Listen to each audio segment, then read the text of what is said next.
Nós da Iniciativa Negra por uma Nova Política de Drogas, que somos uma organização que atuamos no Brasil em rede, tanto nacional quanto latino-americana, criamos a Iniciativa Negra por uma Nova Política sobre Drogas justamente por entender que a guerra às drogas, ao existir dentro de um pacto democrático limitado, ela funciona numa operação direta de manutenção de vários tentáculos do racismo no Brasil.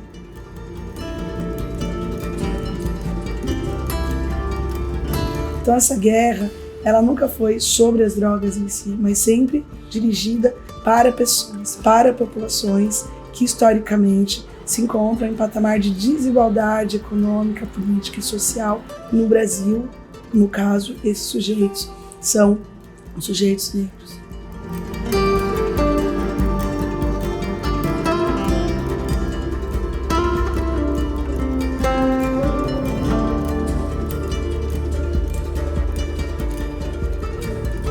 A Iniciativa Negra para uma Nova Política sobre Drogas, ela é a primeira organização negra da sociedade civil no Brasil a tratar do tema da política sobre drogas como questão fundamental para a vida do povo negro, como questão fundamental para a luta contra o racismo e também de defesa da democracia e dos direitos humanos. É uma organização fundada por dois ativistas negros, um em Salvador e um em São Paulo, oriundos de bairros periféricos e que já tinham a questão da guerra às drogas como uma marca importante da sua vida e dos seus territórios, e quando se encontram com a militância da luta no Brasil e fora do Brasil por uma outra política de drogas, começa a perceber que há uma questão fundamental a ser colocada na agenda, que é a superação do racismo,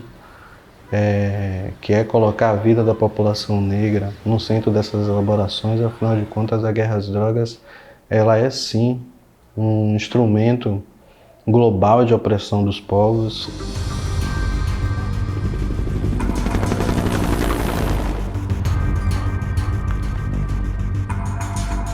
Então, o Brasil é um país que veio de um processo histórico racista de escravização dos sujeitos negros, que mesmo após a abolição, que a gente chama no Brasil de abolição inconclusa, ele não configurou quais seriam os pactos para inclusão dos sujeitos negros no mesmo patamar de igualdade político, econômica e social no Brasil, junto com a população branca.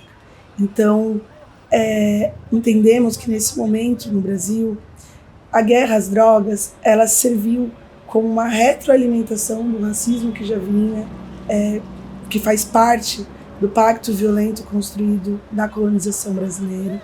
E ela reatualiza, os mecanismos contemporâneos que seguem permitindo e contando com a anuência da opinião pública dessa violência dirigida mais violentamente à população negra no Brasil. Então nós entendemos que não será possível construir uma democracia que de fato permita acessos iguais, minimamente equânimes entre toda a população brasileira, trazendo todo mundo ao mesmo status, patamar de cidadão no Brasil, caso essa guerra não seja superada.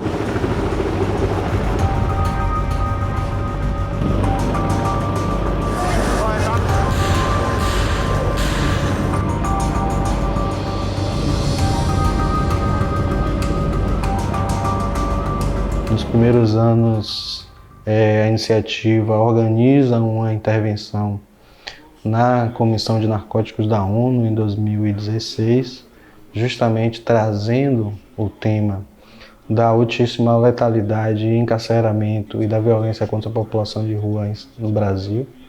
É a nossa primeira intervenção e ela resulta em uma contribuição que nós fazemos na Assembleia Geral da ONU em 2016, levando uma carta com 46 organizações negras brasileiras, defendendo que o racismo deveria ser pauta permanente dos debates sobre política de drogas na ONU, e assim também nos congregando com outros irmãos e irmãs que lutavam por uma nova política de drogas em outras partes do mundo. Em 2018, a iniciativa faz o seu primeiro seminário internacional com vários parceiros de países diversos, para a gente pensar saídas conjuntas.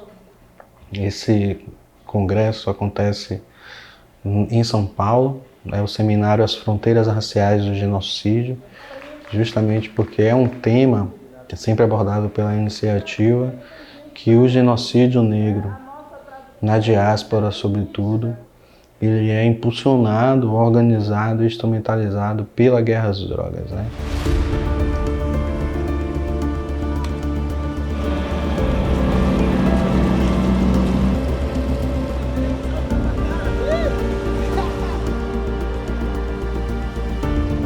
A história da guerra às drogas, ela tem muito pouco a ver com as substâncias em si e os seus efeitos. Se o centro da proibição das drogas fosse, de fato, os efeitos das substâncias, a gente teria um outro quadro, né? Afinal de contas, as substâncias que mais afetam os sistemas de saúde ao redor do mundo são justamente as substâncias que são reguladas.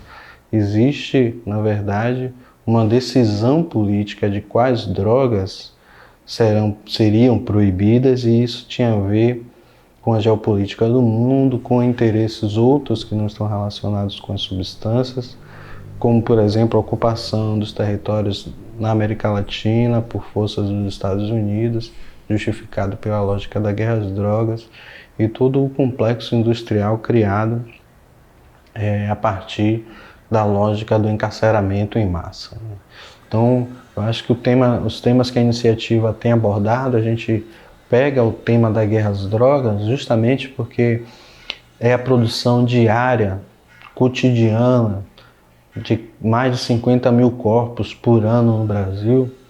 É pegar esse tema, mas para falar sobre economia, sobre política, sobre democracia, sobre direitos humanos, porque se é verdade que as drogas estão presentes na vida das pessoas desde que o mundo é mundo, a guerra às drogas, ela está presente na vida das pessoas desde que se organizou, e não apenas quando as pessoas se relacionam ou comercializam substâncias. Ela está presente cotidianamente, está presente nos vereadores, deputados eleitos, está presente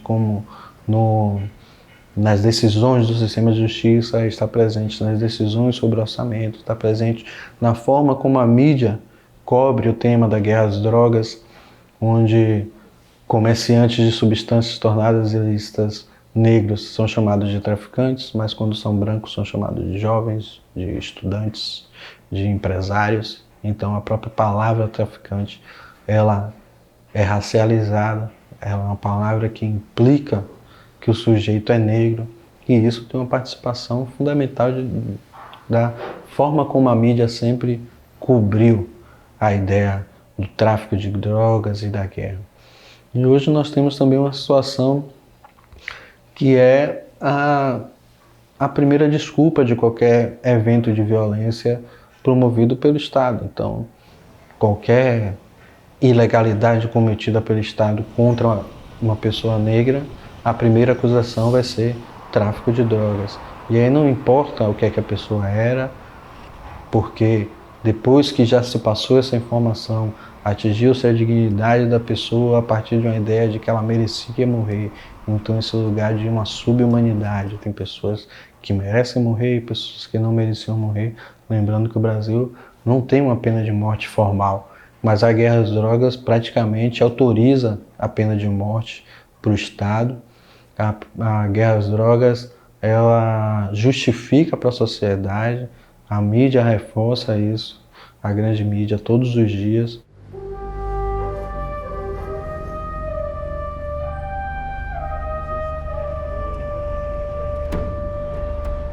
Na cidade de São Paulo, tem hoje no mundo, há 30 anos, a principal cena de uso de drogas de crack em meio aberto, né, cocaína fumada, e há 30 anos as ações de violência que acontecem nesse território, elas são utilizadas para a fabricação de pauta política, para a fabricação de lideranças da direita, ao custo da violência dirigida a sujeitos pobres, pobres e negros, fingindo que está preocupado em fazer uma conformação de um modelo de tratamento. O que a gente assiste hoje na Cracolândia, em especial desde o início de 2022, é uma violência gratuita e dirigida para uma cena de uso composta por quase 2.000 usuários de crack. Basicamente, 100% dessa cena de sujeitos negros que ficam sendo vitimados todos os dias a partir de ações ultraviolentas das forças de segurança pública. Então, como que essa guerra opera especificamente de maneira oficial para o massacre do povo negro? Mobilizando recursos públicos para a manutenção dessa ação violenta da segurança pública. Tudo isso justificado do quê? Na guerra às drogas, no combate ao crack.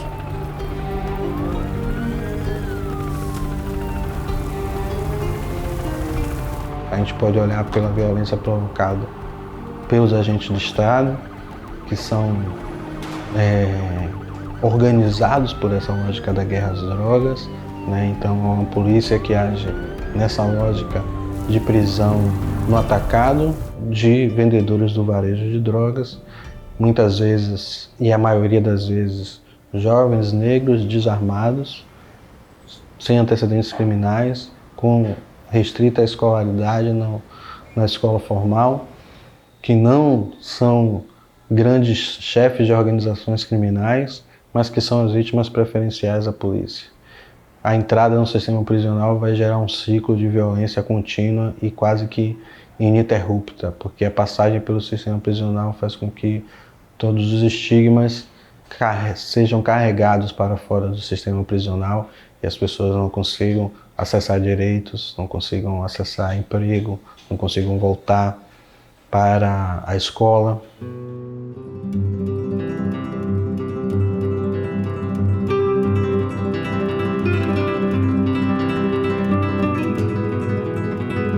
O conceito de efeito colateral está presente dentro da lógica da guerra. Qualquer guerra contabiliza o efeito colateral. E no Brasil, o efeito colateral para o Estado tem sido a vida de milhares de pessoas negras todos os anos. Para o Estado, uma jovem negra grávida tomar um tiro de fuzil e morrer é um efeito colateral. É o quanto vale a vida da população negra no Estado brasileiro.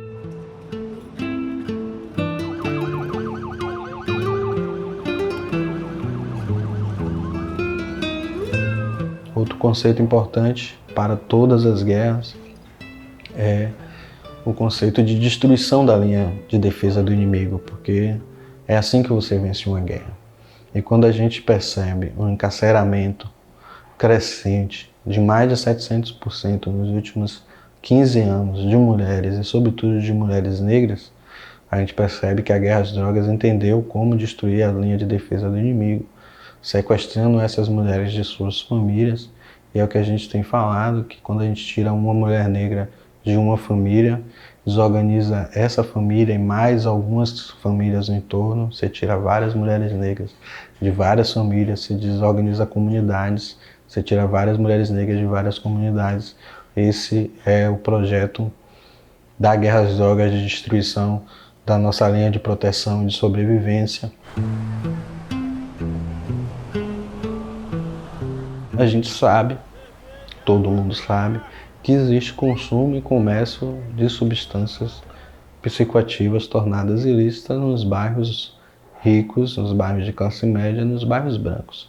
O que não tem lá é invasão de domicílio pela polícia, polícia invadir atirando nessas comunidades. Então não é a presença da droga que faz com que o lugar seja violento. Não é a presença da droga também que faz a pessoa ser violenta.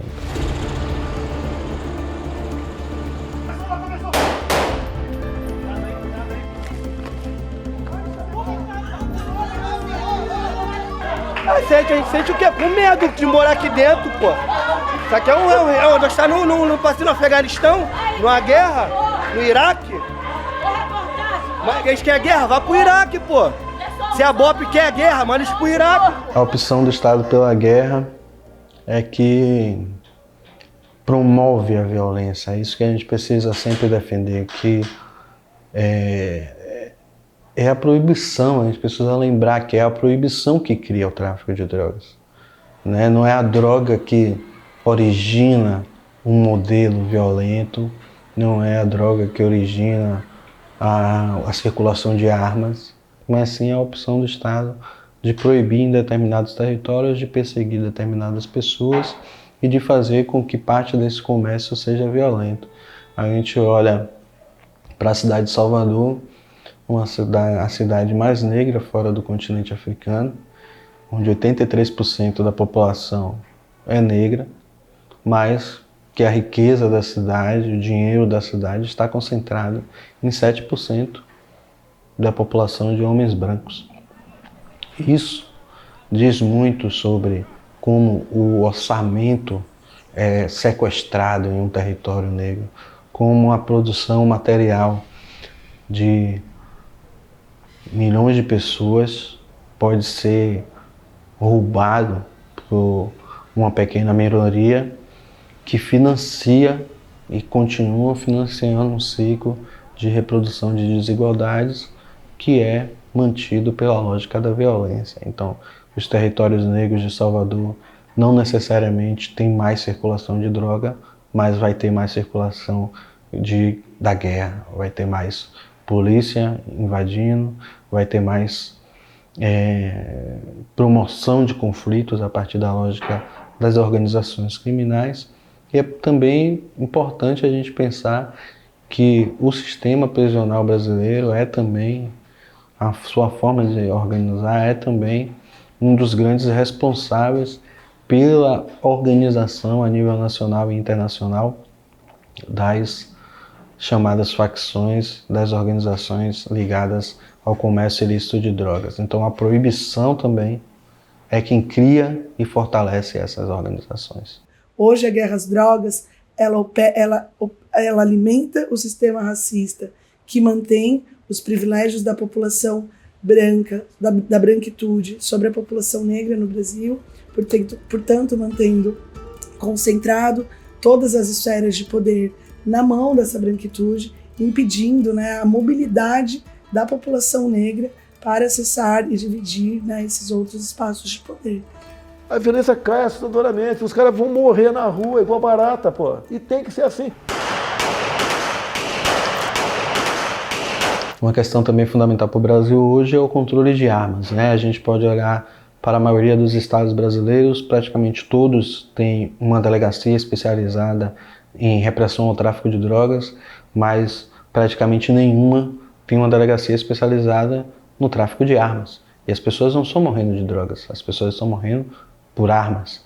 E nós vivemos um momento em que há um incentivo por parte do governo federal na aquisição de armas por civis.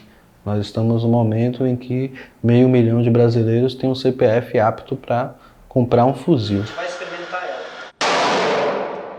Nós estamos vivendo num momento em que se desregula o acesso à arma, se cria cada vez mais clube de caçadores formados ideologicamente pela extrema-direita e que põe em risco a democracia brasileira, que põe em risco as eleições desse ano e que incentivam cada vez mais a circulação de armas ilícitas na guerra às drogas, porque o tráfico de drogas não produz armas, as comunidades afetadas não produzem armas, os chamados traficantes que são presos não produzem armas. As armas que circulam na guerra às drogas, elas são armas que em algum momento elas foram legais e passaram para um mercado ilícito.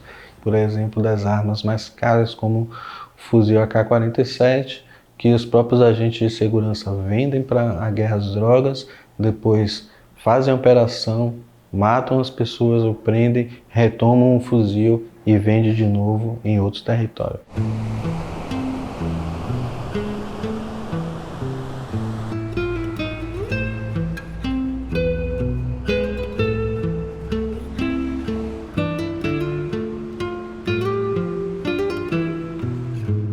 As soluções, na nossa visão, passam por 3 grandes temas, né?